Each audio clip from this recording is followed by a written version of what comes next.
بسم اللہ الرحمن الرحیم۔ سچ بولنے سے جان بچ گئی۔ حجاج بن یوسف ایک دن چند قیدیوں کو قتل کروا رہا تھا۔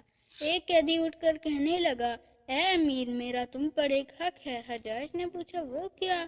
کہنے لگا، ایک دن فلاں شخص تمہیں برا بھلا کہہ رہا تھا تو میں نے تمہارا دفاع یعنی بچاؤ کیا تھا۔ حجاج بولا، اس کا گواہ کون ہے؟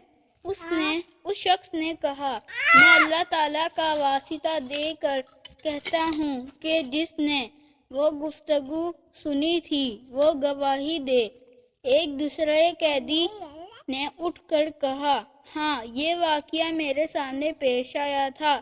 حجاج نے کہا، پہلے قیدی کو رہا کر دو۔ پھر گواہی دینے والے سے پوچھا، تجھے کیا رکاوٹ تھی کہ تو نے اس قیدی کی طرح میرا دفاع یعنی بچاؤ نہ کیا؟ اس نے سچائی سے کام لیتے ہوئے کہا، رکاوٹ یہ تھی کہ میرے دل میں تمہاری پرانی دشمنی تھی۔ حجاج نے کہا، اسے بھی رہا کر دو، کیونکہ اس نے بڑی ہمت کے ساتھ سچ بولا ہے۔